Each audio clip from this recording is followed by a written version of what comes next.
Gracias. ¿Qué tal? Muy buenos días a todos y a todas. Juan Hernández, de Diario Basta, Grupo Cantón, Tabasco Hoy, Campeche Hoy y Quintana Roo Hoy. Preguntarle, señor presidente, hacer un corte de caja, pues ya prácticamente estamos a la vuelta de la esquina de entregar esta administración de la Cuarta Transformación.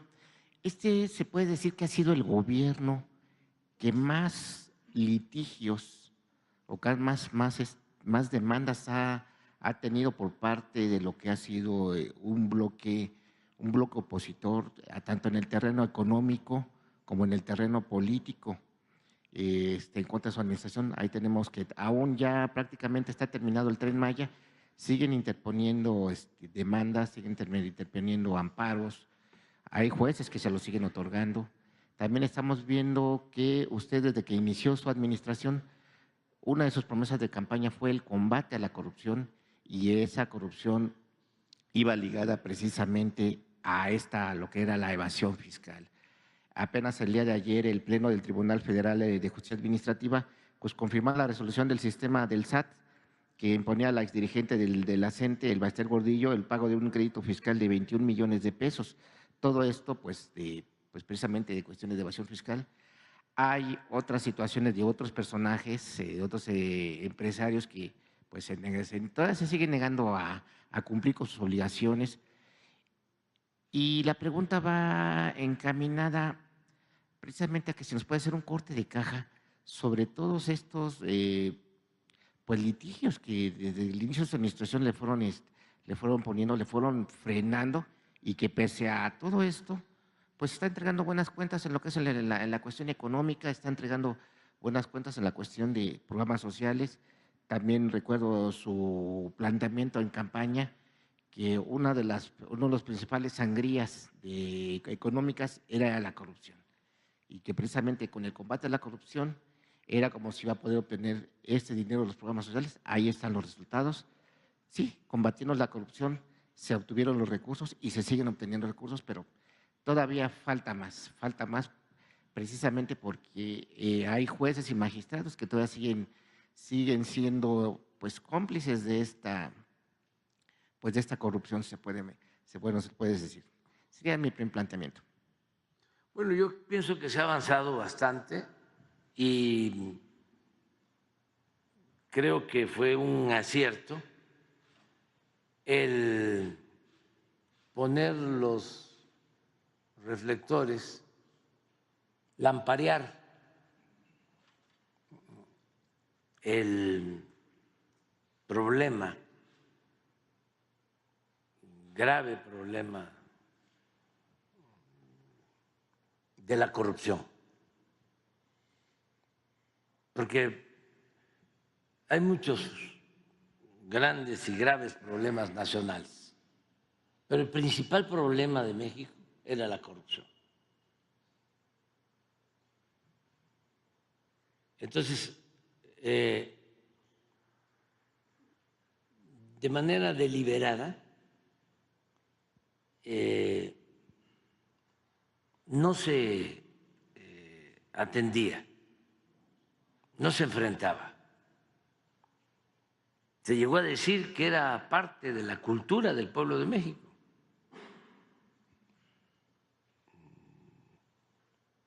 Una barbaridad, porque la mayor riqueza de México es la honestidad de su pueblo.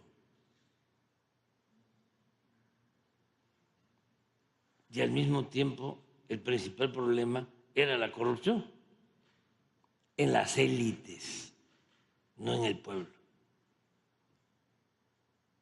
El pueblo resistió mucho porque querían corromperlo todo. Lo intentaron. Bueno, decían que político pobre, pobre político, que la moral era un árbol que daba moras y que servía para pura nada, pues. Y que el que no transaba no avanzaba. Y ya hemos hablado aquí de cómo ni siquiera se trataba el tema de la corrupción, ni en la academia, en las universidades. No hay tesis sobre la corrupción, que era el principal problema de México. Ni se hablaba en el Parlamento, en el Congreso,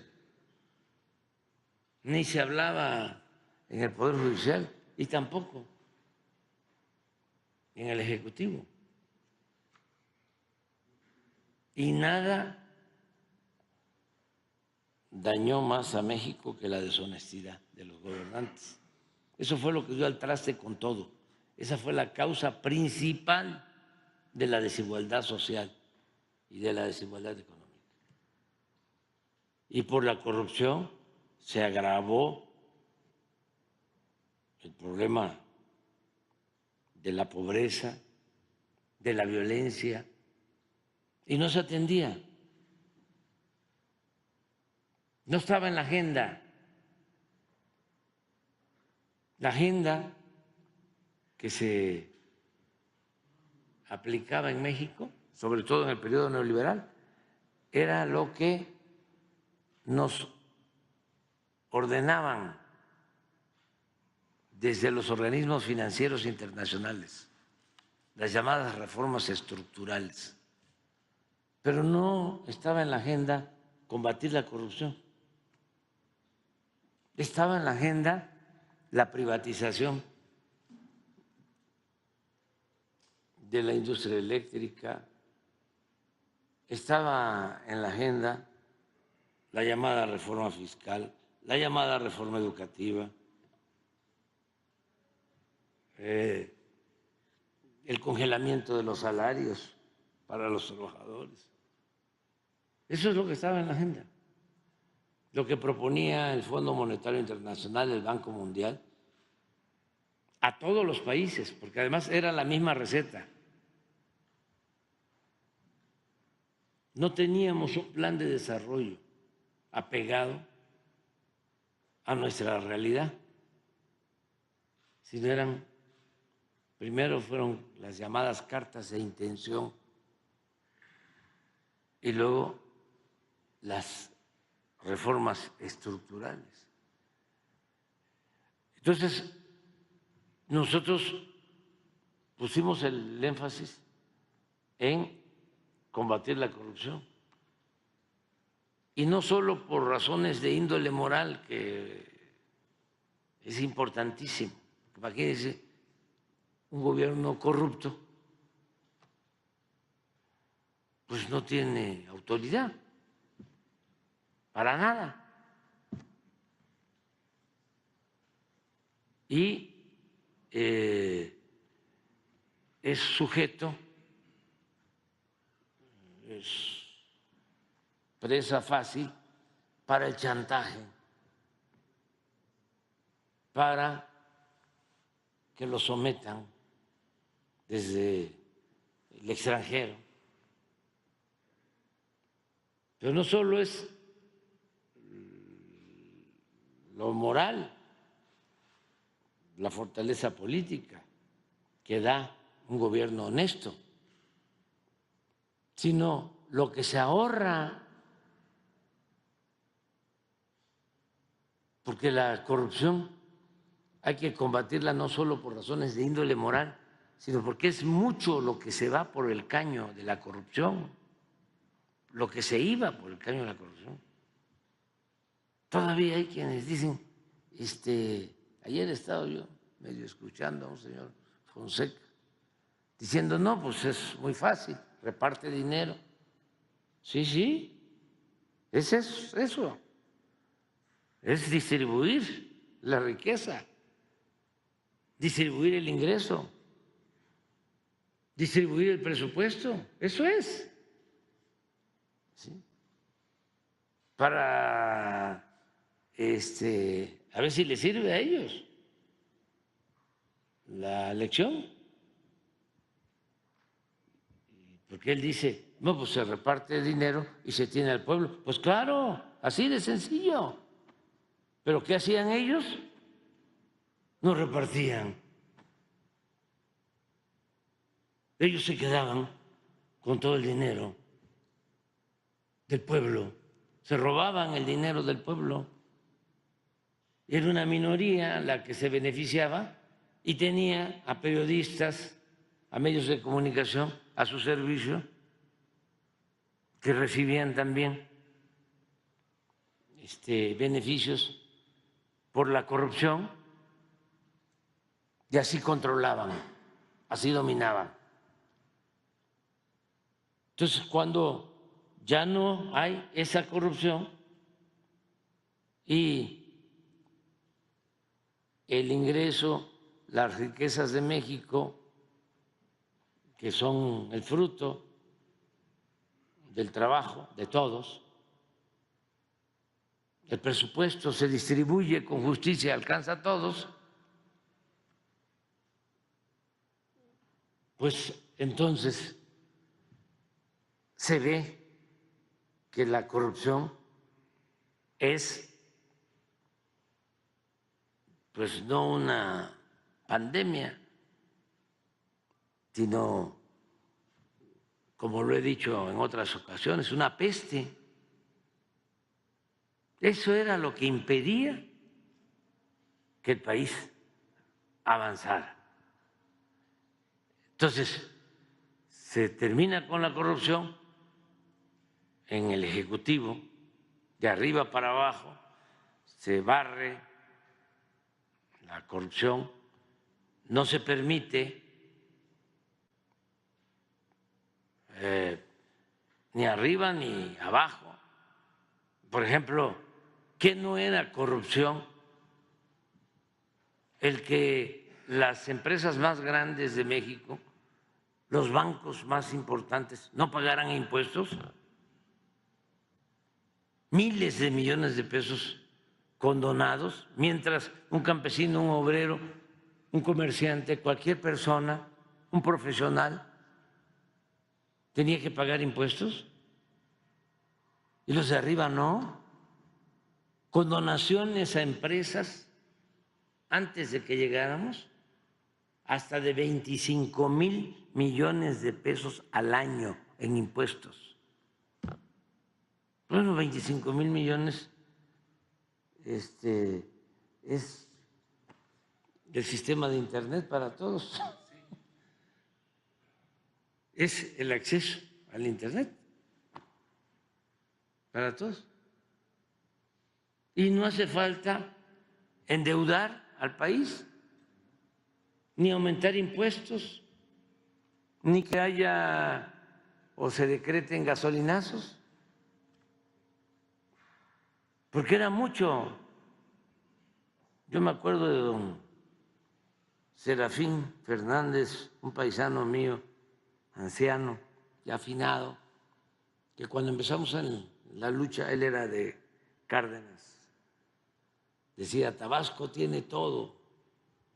Era muy buen orador, don Serafín.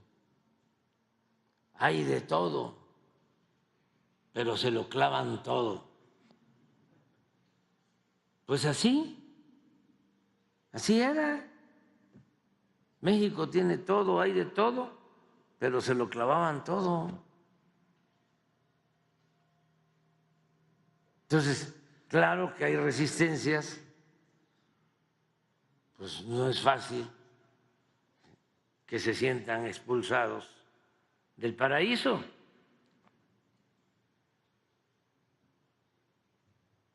Y se enojan. Afortunadamente se ha ido entendiendo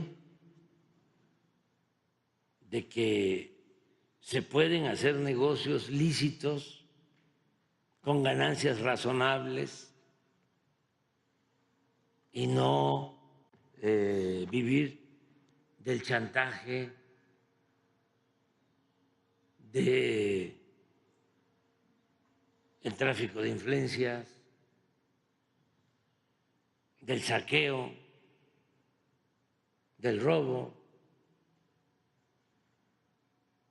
Y en eso hemos avanzado bastante, porque antes también, ¿no?, se veía normal. Hasta se le recomendaba en algunos casos a los hijos: estudia para que cuando seas grande seas como don fulano, un reverendo ladrón. Ahora ya no. Ahora, a ver, ¿van a andar en un Ferrari los políticos?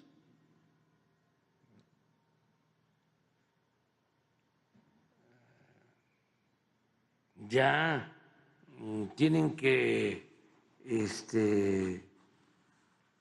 esconder su riqueza mala vida, porque ya es un estigma. Pero antes, como decía don Jesús Silva Gerso, decía: hacen inmensas fortunas en un abrir y cerrar de ojos y ni siquiera pierden su respetabilidad. Y agregaba: y ese es el peor de los males. Entonces, en eso también hemos avanzado mucho. Y siempre he sostenido que no todo el que tiene es malvado. Hay quienes hacen su fortuna con trabajo. El que hablaba de ganancias razonables era don Antonio Ortiz Mena, secretario de Hacienda, con López Mateos y con Díaz Ordaz, de los mejores secretarios de Hacienda, si no es que el mejor en toda la historia. No era economista, era abogado. Él es el que aplica lo que se conoce como desarrollo estabilizador, crecimientos de 6% anual, 12 años. Imagínense lo que es crecer 6% anual, sin inflación, sin devaluación. Un milagro en el manejo de la economía. Y él hablaba, ¿no?, de utilidades razonables. Y él fue el que con López Mateos llevó a cabo la nacionalización de la industria eléctrica, y con un argumento parecido a lo de ahora en el caso del Internet.